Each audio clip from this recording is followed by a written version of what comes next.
Hi, everyone, and welcome. Today, we're going to be talking about the use of Packback during the COVID-19 period in spring 2020, talking about some of the frameworks that support the design of the Packback platform to help lead to the outcomes that we're going to be discussing. And then I'm going to be handing over to my teammate, Mehedi, who will be going over an introduction of how to implement Packback in a class, so we can answer any questions that you might have about the ease of use, how it is implemented into a course curriculum, or how the platform works. So just to introduce myself, my name is Jessica Tenuta. I'm Packback's Chief Product Officer and one of our co-founders. And I'm joined today by Mehedi Tamazian. She's one of our senior strategy consultants on the Packback team. She's worked with well over 100 instructors who have joined the Packback platform and used during her time here at Packback, and actually works with instructors in both the US and Canada. Mehedi, would you mind introducing yourself? Yes, I'm so excited to be joining everyone today. And as Jessica said, we have some great research to present, and I'm excited to share the really simple way to implement Packback in any course to make it successful next semester. So as she said, my name is Mehedi, and I've been working with faculty at Packback for the past 2 years on how to make pedagogical discussion the most accessible and user-friendly for students and professors and TAs. So we're definitely excited to share some of the details with you all today. So excited to be doing this with you, Mehedi. And just a couple of housekeeping things before we get started in the main content. If you have any questions throughout the conversation today, feel free to leave them in the attendee chat. You'll be able to directly type in there, let us know your questions. While I'm talking, I won't be directly watching those questions, but we have several members of our team in the chat as well who'll be watching for those and bringing them to the presenter's attention, both Mehedi and myself. And we'll have a large amount of time at the end of the conversation today for Q&A, so we can go into as much detail as you'd like about any of the tactical bits, share more information about the research or anything that you'd like to know more about. If you need anything throughout the conversation, we have several members of our team, as I said in the chat. You can ask them for any help if you have any technical issues as well, hearing or seeing the presentation. So thanks everybody for joining us today. If you'd like to introduce yourself in the chat, let everybody know who you are, where you're from, why you're joining today. I know everyone would love to hear who's with us today on the conversation. So with that, we'll get started. And what I'm going to be talking about first today is sharing some of the preliminary results from a research study that was undergone with Packback and a number of research partners at different institutions around the country. I will be talking specifically here today about the results from our 2020 spring semester data. If you're interested in looking at what we saw in fall of 2019, the results were very consistent between the two semesters. We also have a research webinar on our YouTube that covers the results from fall 2019 that we presented in June. So feel free to pop back and see that if you'd like to see how what we saw in Packback's engagement and satisfaction and grade outcomes in 2020, the spring semester, compared to the prior term. We'll be highlighting a few of the key differences and a few of the things that have stayed interestingly consistent across the two semesters. So just as a reminder, in case we've got anyone new who's not familiar with Packback yet, just a very quick reminder of what we are. Packback specifically enables inquiry-driven online discussion with a focus on student motivation. And our core features that are unique about Packback, we kind of put under the umbrella of our digital TA, which helps to auto-moderate platform discussion, giving students feedback on the quality of their posts, also catching posts that might be off topic from what should be discussed in a Packback discussion community, which is really open-ended, curriculum-oriented discussion as opposed to chat around course logistics. The platform will check for plagiarism, for abusive language, for short answers or low-depth posts, give students feedback on that, and allow them to edit and republish their posts, which we'll talk about a little bit more in depth in a few moments when I get into the frameworks that drive Packback. But the digital TA also helps to coach students on effective writing while they type. This feature became significantly more robust this summer with the rollout of our instant feedback feature, which gives students feedback both on the content of their post, how it's structured, the communication that's present in their post, and conventions in their post, which also now gives them feedback around spelling and grammar. And the platform helps to amplify the instructor feedback through some tools to help sort the community, make recommendations to the instructor for posts to take a look at, and ways to scale the impact of their feedback by making it more visible to students. So I'll leave the introduction of what Packback is there, and then we'll jump into our results. Mehedi will be covering more detail around how the platform works, functions, and is implemented later on in this conversation. So the results that I'm going to be discussing today come out of a research study that was a comparative analysis of Packback versus LMS discussion. And in the spring, this involved Canvas and Blackboard as two of the LMSs that were used in this study as the control group, which was already being used as discussion as the solution for the classes that were added to this research study. And the question that we sought out to answer was, does discussion quality, course grade outcomes, and student satisfaction differ in courses using Packback for discussion in place of their pre-existing LMS discussion? And the data set that we were able to analyze for this involved a little over 1,400 students. That involved 792 students in the treatment group. And I'll be using treatment group to speak to the students who were in the Packback sections of this study throughout this conversation. So Packback was the treatment group, 657 students in the control group, which in all cases in the spring involved situations where we had a course being taught by an instructor with two sections, so we could do a true split side-by-side analysis of the same course content and the same instructor approach, and really look at just this one variable difference of what platform is being used for discussion. In the spring of 2020, in this specific comparative analysis, we were able to analyze a little over 17,000 discussion posts, and 4 institutions that partnered with us for this study were able to provide grade data. They provided us with grade data for the treatment group, the control group, and also, excitingly, historical data, which involved a little over 4,800 students' grades from previous sections of the same course in prior semesters. So we were able to see how did discussion impact course outcomes in this semester that was impacted by COVID-19 versus prior semesters that were not impacted by the emergency move to remote learning during COVID-19. So the first thing I wanted to cover here is just what differs between Packback and the LMS discussion board. Our platform that was used as the treatment group for this study does enforce a couple of pedagogical differences in the discussion, which we acknowledge as a limitation of this study. The platform requires students to ask open-ended questions as the discussion prompts in lieu of instructor-posted discussion prompts. So that's the big change between the two platforms, and is inherent in the design of the software, difficult to eliminate that as a confounding variable, since that is something that is core to what the Packback platform does. And the control group utilized instructor-posted prompts as their standard methodology for discussion prior to this study. The Packback platform also enforces student choice over which of their peer questions that they respond to. It's a continuous discussion board for the entire course that does not close. So it's one continuous conversation rather than opening and closing module-based discussions. And it utilizes AI-facilitated grading rather than rubric-based grading. So as I'm sure folks in the chat might be wondering, some of the things that particularly the AI-facilitated grading encourages in the platform that we would want to ask about in our discussion, in our research, is understanding, does the use of AI-facilitated grading lead to any reductions in discussion rigor? So I'll get into that, but the high level, as we go into what the metrics that we analyzed for that were, we did not see a reduction in discussion rigor. In many cases, we actually saw an improvement in discussion rigor, and I'll talk in more depth about what those instrumental factors were that we looked at to determine that.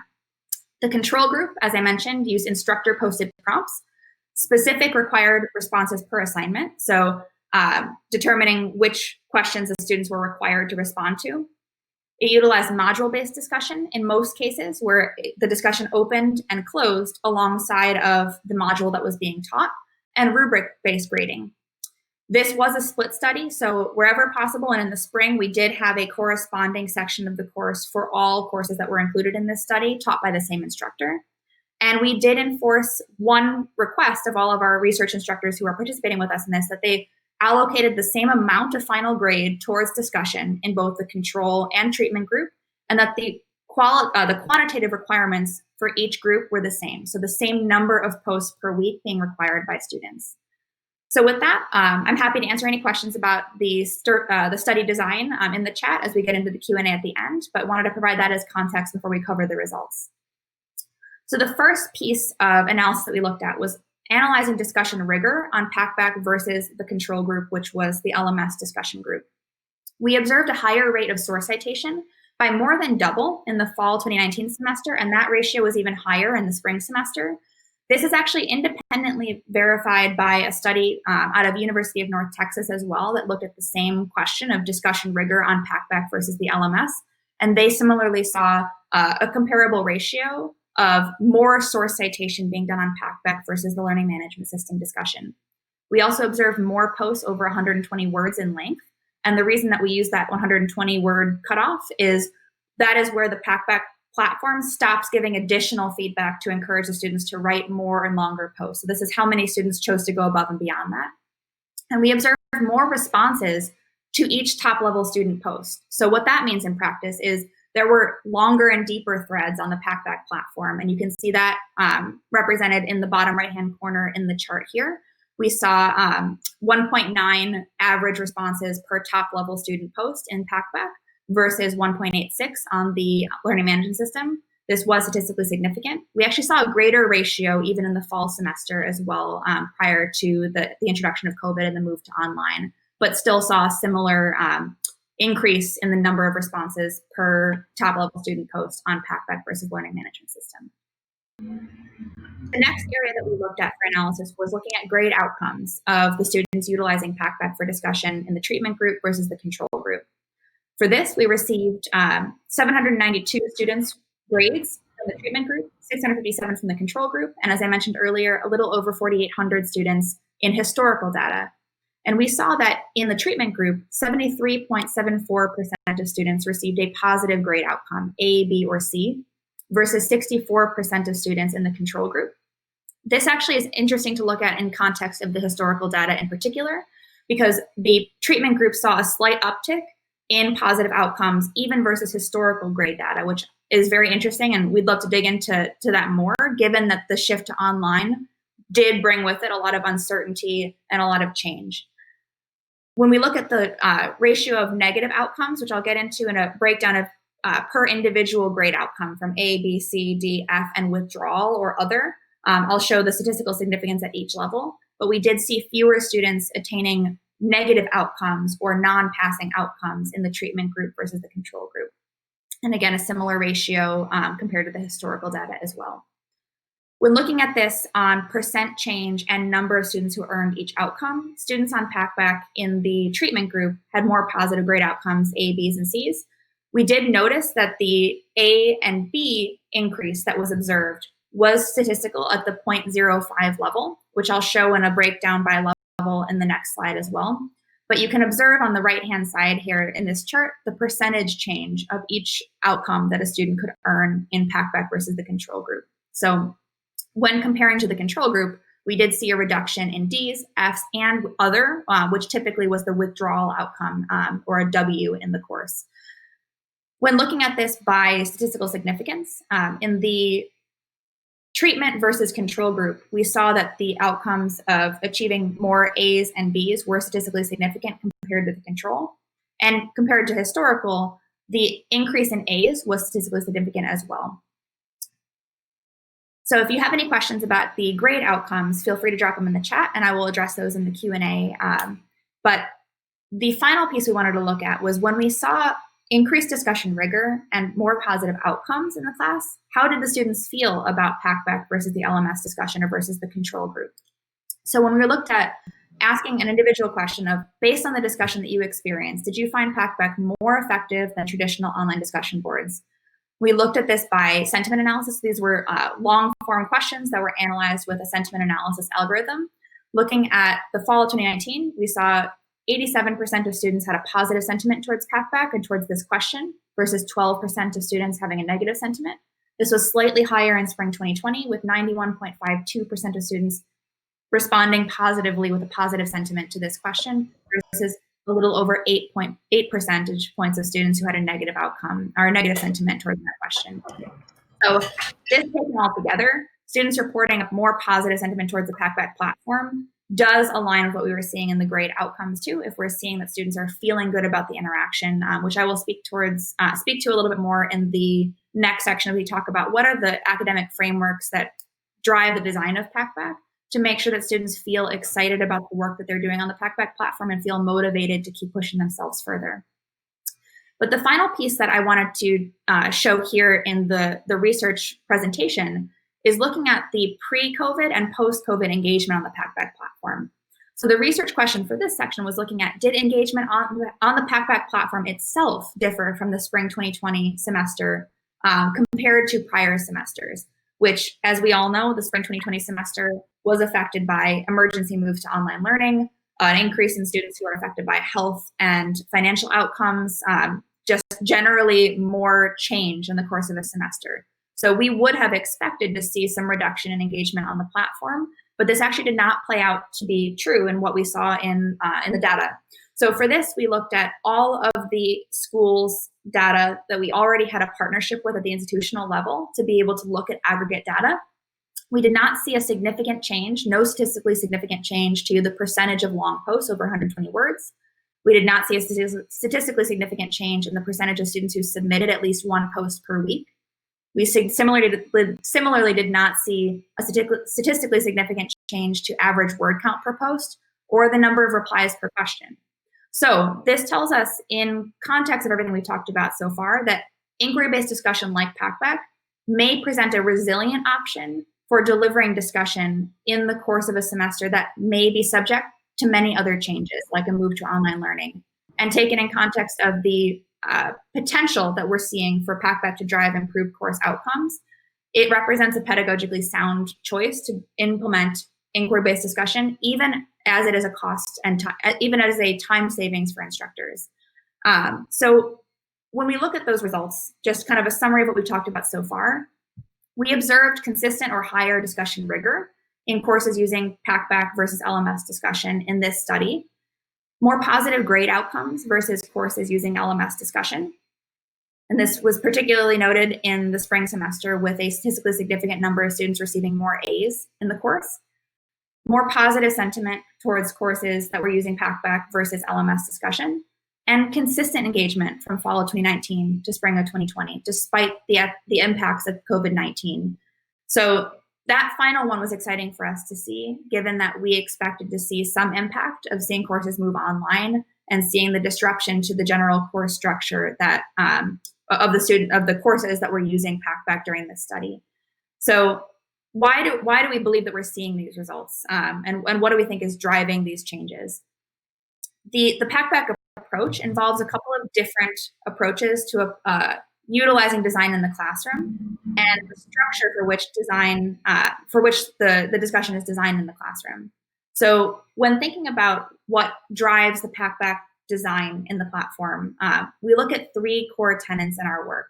The first being a focus on student inquiry, the second being a focus on student autonomy, and a facilitation of mastery learning. And just to elaborate on the second and the third there, the prioritization of student autonomy is a focus on student choice in what they ask and what they respond to, and most specifically using discussion as a place to create space for student autonomy in a course design. And then finally, the facilitation of mastery learning is a focus on creating opportunities for students to receive feedback that does not immediately negatively impact their grade, but instead gives them opportunities to improve and refine their posts. Excuse me for just one moment. So the first framework that we've used to help to design the Packback platform is self-determination theory, which is not specifically an education framework, but is rather a psychological framework for the tenets of what creates an intrinsically motivating environment. The first piece of this is relatedness, which is looking at three components of what must be present to help someone be intrinsically motivated about their work and the actions that they're taking. And the first is relatedness, which applied to education looks at whether or not the curriculum is connected and relevant to the students' life goals, and if it creates an opportunity for social connectedness between the students in the classroom. The second is autonomy. Do students have choice over their actions and pride over their ownership of the outcomes of those actions because they chose them? Do they have space to be able to assert their independence and confidence in the class by making choices over what they engage with, how they engage, and the level of work that they're bringing to the class? And then finally, competency. This is really, does the student feel like they are good at the task at hand? And do they feel like they're getting feedback that helps them to understand how they can measurably make themselves more confident and improve their skill set around the task at hand? So the way that this applies in the Packback platform is giving feedback in real time while the student is interacting with the platform and writing their posts, so that they can feel efficacy in the work that they're doing and understand, I have achieved these things, I have these areas to continue to improve in my post, and have that micro feedback being given to them in a way that supports the feeling of competency as opposed to diminishing it. The next major framework that we've used to help inform the design of the Packback platform is Garrison's Communities of Inquiry model. This actually aligns very closely with the components of self-determination theory, but this is a framework specifically designed around how to build a motivating discussion environment and an asynchronous discussion platform that helps us support higher levels of metacognitive attainment in the discussion. And for this to be present, to build a community of inquiry, a student must contribute each of the following presences to the discussion. A social presence, which involves exposure to peers and their peers seeing themselves reflected in the chat. Cognitive presence, which in Garrison's model speaks most closely to his practical inquiry model, which is the process of asking questions about what the student is learning to bring their own cognitive presence to the discussion and have a choice around what they're asking about based on what they've taken in as information from the class. And then finally, a teaching presence. And this can refer to the instructor in the community, but also most frequently refers to the students bringing their own teaching presence to the discussion. So this is a moderating presence where they are able to help to drive the direction of the discussion through the questions that they ask, give their peers feedback, act as a teaching role in the discussion community, and potentially moderate or give feedback on peer posts in a way that helps to keep the discussion on track and in good faith. And when these three presences are present, it leads to higher metacognitive development, consistent engagement, motivation, and higher levels of cognition. So Dr. Garrison has been exploring this for the last 20 years. There are many follow-ups to his original model that was proposed. And we've used the research from the community of inquiry model to help to decide what features are added to the Packback platform, how do we refine the user experience in the platform to really focus on ensuring students have these three presences in the community. And then finally, speaking to that third tenet of Packback's approach, mastery learning, I wanted to share just a quick slide on Bloom's 2 sigma problem of mastery learning, which refers to an experiment that was done to look at how students performed when looking purely at conventional classroom feedback, mastery learning, which gives them opportunities to iterate on and improve their content or their assignment until they achieve mastery in that assignment, and then one-on-one tutoring. So how do students perform when they get one-on-one real-time feedback from an educator? So as you can see, the reason that this is called the 2 sigma problem, and I'm sure this is not news to anybody here in the chat with us today, but students who receive that one-on-one tutoring and that one-on-one feedback perform 2 standard deviations better than students who received solely conventional classroom feedback. And not to put words in Benjamin Bloom's mouth, but there was a statement in his research that spoke to the fact that he knew that one day technology would advance to the point that would make one-on-one tutoring and mastery learning possible in larger classes. And that's really what Packback is seeking to do with our platform, is not to reinvent the wheel and not to assert new frameworks on the education community, but instead just build technology that makes it possible to scale what has already been shown in the academic research. So our hope is to bring academic coaching to the classroom, regardless of course size, through the use of AI to be able to provide that one-on-one instant feedback to students. So with that, I'm going to hand off to my teammate Mehedi. She'll speak to what she'll be covering on the conversation today on this chat, and also how to get more and individualized feedback from the Packback team around your classroom. So Mehedi, if you want to take over the screen share and cast your screen, walk us through a little bit around how to implement Packback in a classroom. Yeah. All of that research is obviously so interesting to hear and really rewarding as someone who works directly with faculty. Probably the easiest way for me to say it would be the only thing easier, I think, than implementing Packback is getting in touch with one of us to help you implement it. And so the way to do so would be, we can add the link to the chat, but you can pop over to our website and request a more customized demo. So today we'll have a really high-level overview of the platform visually and how it works in real time in a course. But when we think about actually implementing it, Sometimes when we think of new technology, it feels like we might need to do like a whole new course overhaul or something like that, but we don't. This is a really easy to implement asynchronous discussion platform. So we work with courses in the US and Canada, as we mentioned, and our course sizes range from 10 students all the way up to 1,000 students. And so no matter the course, right, it's important to give students this opportunity to be interested in the material and demonstrate a high level of curiosity. And so one of the most successful ways that I've seen Packback be implemented is with an ask one, answer two course structure. And so if it wasn't clear earlier when Jessica was sharing with us, Packback actually puts the responsibility on students on a weekly basis to ask a unique discussion question and reply to their peers' questions. And so all of these questions that we're looking at here are student generated. And you'll see that it's blocked off. Their names are blocked off as a curious mind. That's just for data privacy and FERPA compliance for the purpose of this presentation. But when it's your course, you're actually going to see all the students' names and they'll see each other's names. So when we're learning remotely or in a hybrid setting, it's helpful for students to be able to learn from each other's perspectives and experiences. And so if we create this weekly assignment where students need to ask a discussion question and reply to their peers' questions, what happens is we don't just get a white blank text box, but instead students are coached through the process of how to ask a good question and how to give a good response. And so since we have the algorithm coaching them, as well as doing a quality assurance to make sure that the questions are actually academically valuable, the students don't really ask things that are surface level, like what is the nucleus? Instead, they ask more thought-provoking things like, how can we use our study of biology to improve climate change?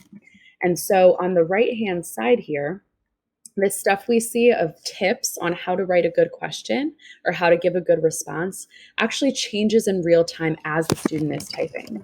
So they might say, I'm a student interested in the environment and have always wanted to know how the human body relates to nature, maybe something like that. Now, on the right-hand side, the platform guides the students on the process of how to be more curious. So off the bat, teaching me how to add a more detailed description, letting me know as a student, it's important to cite a source. And so that gentle nudging is what helps us get those results that Jessica was sharing earlier about students are more likely to cite a source on Packback versus on an LMS discussion board. And that equips the professor with all the sources that students have cited on a weekly basis. We can share that with you all as a report every week so we can see where students get their info from. So if we have a class of like 100 students, we can see maybe 20 of them cited the lecture material and 10 of them cited maybe National Geographic or some other resource. So we can see where they get their information from and possibly adjust where we present information from as a professor. And so the platform coaches students on how to maybe include some sort of external media or a graph or maybe a formula or a function that they're learning in the class. And then, of course, it helps fix egregious spelling errors and typos like this, but not in a punitive way, more so in a way that teaches students how to actually have proper academic convention. So by the time a student actually clicks post on their question or response, we're taking a look at their most, I guess you could say their best foot forward, their highest approach at critical thinking. And so when faculty implement this approach to discussion on a weekly basis, we include it as part of the grade, but a TA or a professor doesn't have to go through and read every single word to make sure it's academically valuable. Because as soon as a student clicks post, there's the algorithm built into Packback that filters out junk. So if a student attempts to plagiarize externally from the internet or from another student's post in the community, or if they ask something class specific, like what time is the test or what chapter are we on, or if students have a very surface level, good job, Jessica, I agree or I disagree, as a response that doesn't really add a unique viewpoint or go into much detail. Things like that are flagged by the algorithm, and a team of human moderators at Packback will review it to make sure that it's been flagged appropriately. And if so, the students get that one-on-one tutoring opportunity, basically in an email, teaching them, hey, Jessica, the question you posted, what chapter are we on? You're actually not going to get credit for this week's posting because that's not necessarily like an open-ended, thought-provoking question. So here's some tips on how you can improve it and republish it for credit. So again, it's not a punitive assignment, but more so an opportunity for students to try as many times as they need to ask a great question and how to give a good response.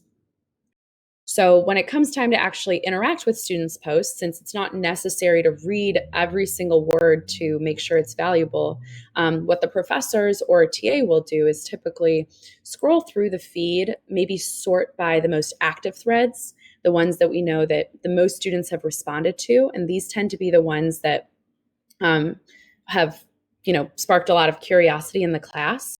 And so this gives the teaching team the opportunity to either publicly praise the post, let the whole class know what the student did well, which positively reinforces that student, as well as gives feedback on a large scale to everyone in the learning community. Of course, we can always privately coach a student if they may have missed the mark a little bit or if we think that they could do better. So that's always an option as well. Another thing that I've seen be really successful is featuring students' posts. So this is essentially like giving a response or a question a gold star, like a high five on the platform, and letting the whole class know that it's something that we should all keep in mind.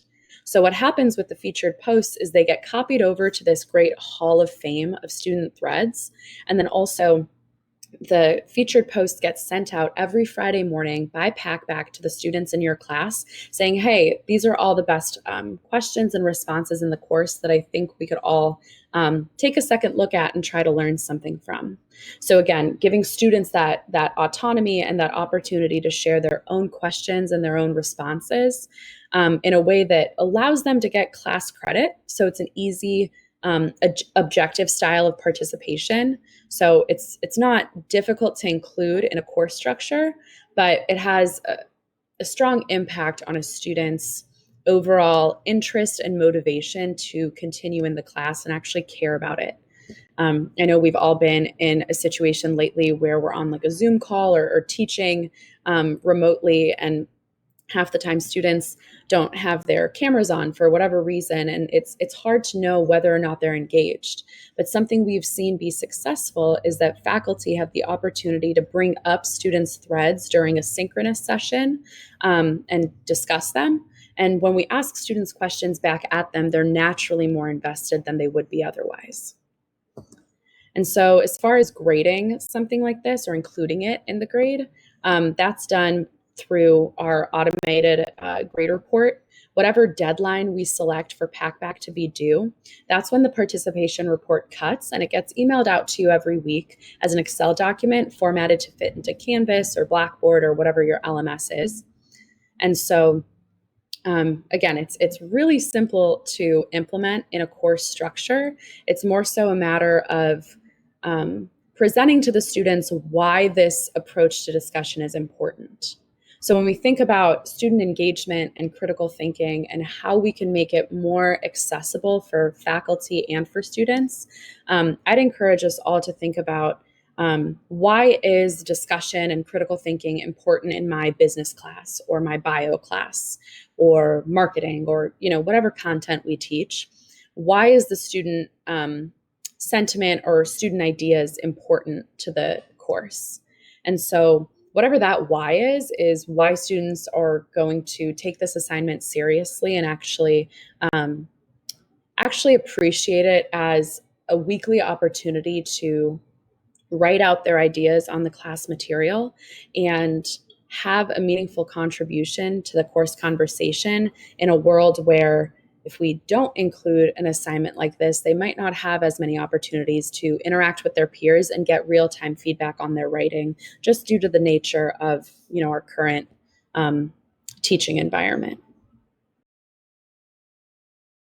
So that's pretty much Packback in a nutshell, and we're definitely ready to take any questions that you all have about implementation or maybe some pedagogy that we've seen be helpful with this approach. Thank you so much, Maddie. That was wonderful. I was just looking through our chat. I saw we've got a few folks joining us today who are either current users or folks who are actually a part of the Spring 2020 study. Doug, it's great to see you. Sherry, great to see you too. Thank you both for joining us today. Thanks everyone for being with us.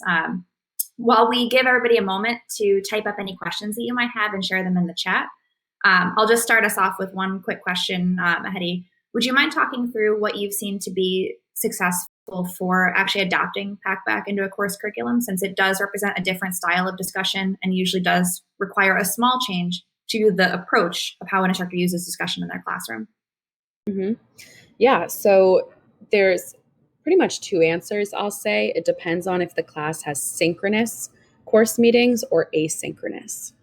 And so the foundation of including an approach to discussion like this seems similar in both environments. As far as like a weekly posting cadence goes, I would recommend a weekly posting cadence of each student asking one question and replying to two of their peers' questions for about 15% of the course grade to make sure that it's actually a valuable component of their overall grade. But from there, usually in an asynchronous environment, a faculty member or a TA team will spend, I'll say somewhere around like 20 to 30 minutes per week going through the feed and featuring posts, giving some public praise or some private coaching, and highlighting student work. I've seen that go a really long way for a totally asynchronous class. But for courses that are fortunate enough to have like a big Zoom meeting or perhaps small discussion sections broken up by TAs, all of the same applies. However, you all have the unique opportunity to also bring up students' questions during the synchronous class meeting. And something really special happens when we hear, "Hey, Sarah, I see you asked this awesome question about biology and the environment. Do you mind sharing a little bit more about how you came up with this question or why this was the one you chose to ask this week?" And not only does it allow that particular student to share their perspective verbally with their classmates, but it serves as a good foundation for the rest of the students' peers to actually contribute, because now it's not just, 50 students answering one professor's question, but all of us as students have the opportunity to answer 49 other unique questions every week. So you're naturally just more stimulated with the material. Awesome. Yeah, thank you. Have you seen anything helpful in your process when working with instructors around adapting the course syllabus itself? Anything that has been helpful in helping the students understand the why, as you were talking about, which I could not agree more that it's really underscoring why this assignment matters. That sets up a discussion community, whether on Packback or the LMS, for success. But either underscoring that why or tactically updating the grading requirements to make it easier to implement. As I know that as we're heading into the spring semester, if anyone's thinking about adding something like this, that can be a major consideration of, do I have time to make changes to my course design between now and when my spring semester starts? Yeah, great question. So something we've done as a consultant team is we've written a syllabus statement that makes it easy to actually drop in Packback into the course. But you're right that why seems to be the most notable component for a student's motivation, along with, of course, actually including it in their grade and making it logistically part of the class. And so when I think about working with instructors and how we come to that why, it all really leads back to the course objectives. And so if a course has objectives along the lines of collaboration, critical thinking, strong written communication, research, curiosity, or anything that allows for real world application, helping students get out of the box of the Zoom or of the classroom and actually apply the content to the real world. Any course that has one or more of these objectives seems to align really well with Packback's why and our overall mission of making students more curious and giving them an opportunity to demonstrate critical thought and general interest in the material.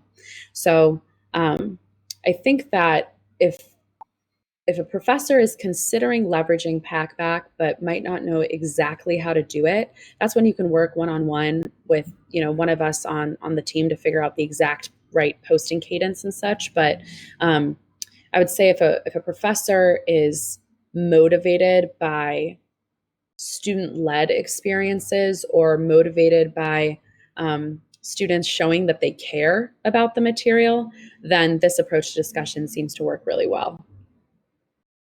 Awesome. Thank you, Mahdi. I just noticed there were two wonderful comments added in the chat. One from Doug talking about his experience in the spring semester around Packback giving a space for students to have more discussion threads opened up, more breadth of discussion, more topics to be able to be addressed in a given unit. So basically kind of expanding, almost like if anybody watches Doctor Who, kind of like the TARDIS giving you the much wider breadth of space inside the class than you might have thought possible. Students being able to go into any direction that they're interested in the asynchronous discussion allows more of those topics to come back in the classroom too. And then Letitia, I don't think we've had a chance to meet yet, but it's wonderful to meet you. Letitia shared that she's seeing that her students are getting to know each other better, and having this one space for social interaction and engagement is helpful right now, given social distancing and masks, which is a great point. Many of our courses that are using Packback are still fully online right now for COVID-19 emergency care and protection. But some of our classes have moved back to a synchronous experience where students are far away from each other with masks on. Definitely makes it difficult to have that synchronous discussion, even if you are face-to-face. So great point there.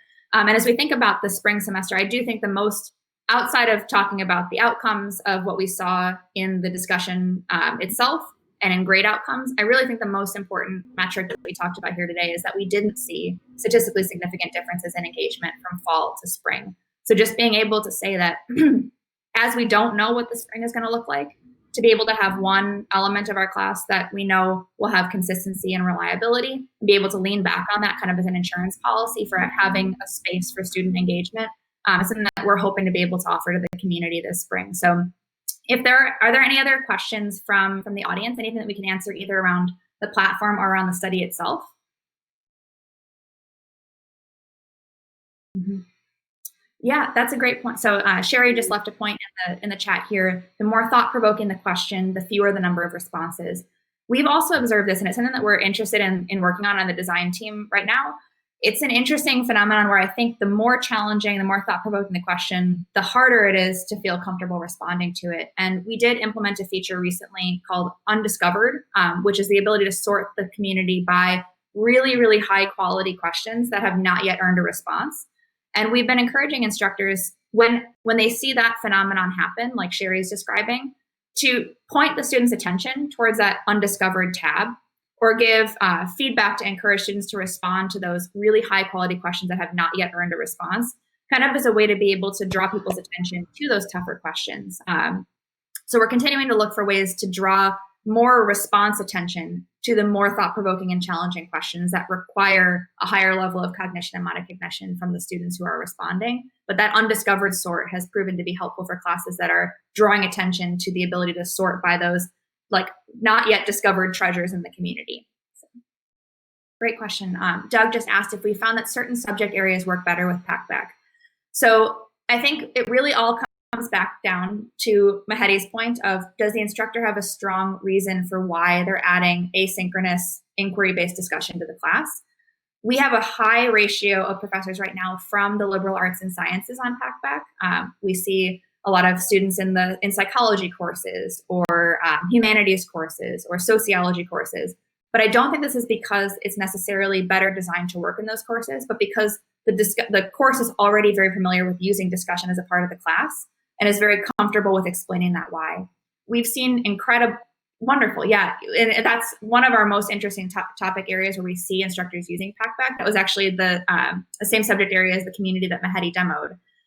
But we do see that when an instructor is comfortable speaking about the value of discussion in a hard sciences class, like a math or a computer science course, we see really positive results there too.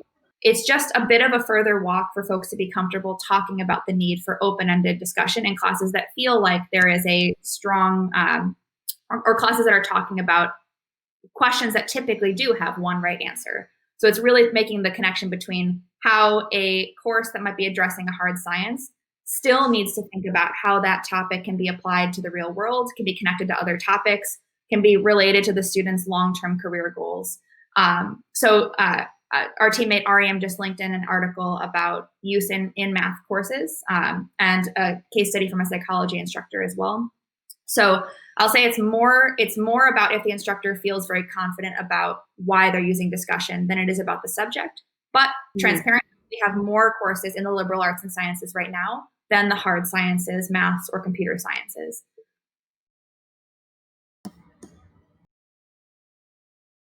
Are there any other questions that we can respond to? And I will also address, while we're waiting to see if there are any final questions, that we will be uploading the slides from this presentation as well as the recording to our YouTube channel and sending a follow-up email. So if you want to dig into the data that we shared, also if you end up having any follow-up questions about how the study was designed, who participated, what were the results that we found, even beyond what we shared here in this study, and in that we can share, I'm happy to answer those questions in response to email too, if you think of them after the presentation.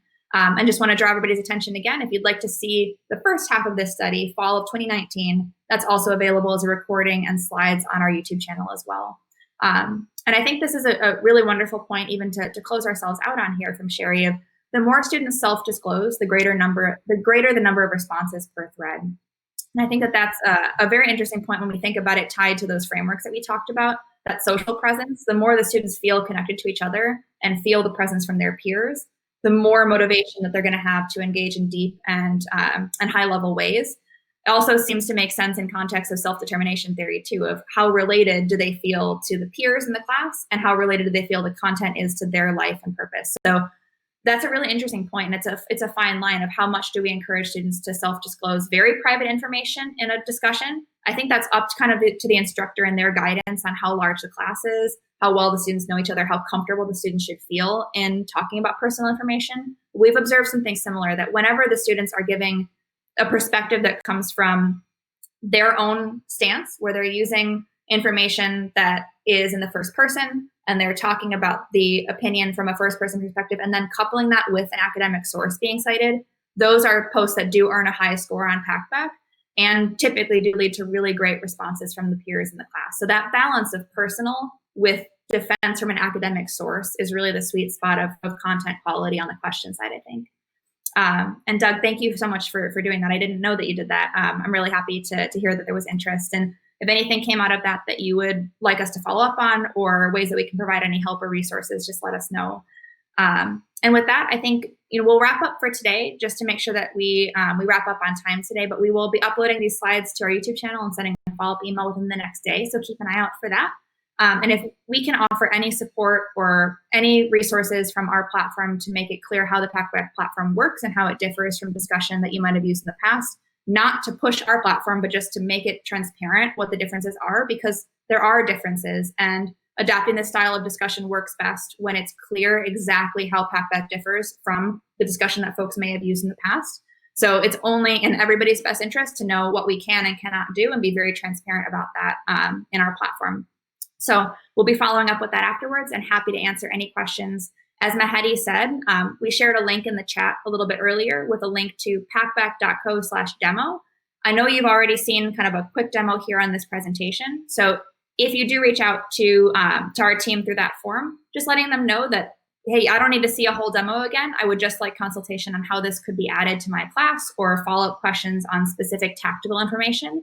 Our team can provide a much more individualized consultation around your course goals, the course outcomes that you want to drive through a platform like this, and any constraints about how your course is designed that might need to be carefully addressed as we plan for the spring and beyond.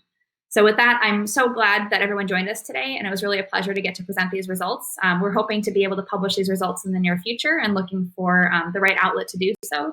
So thank you all so much for being here today. And Doug, thank you for being a part of the study as well. It's wonderful to be able to have you here to hear the preliminary results being presented. So thank you all so much, and we will talk to you soon. Thank you.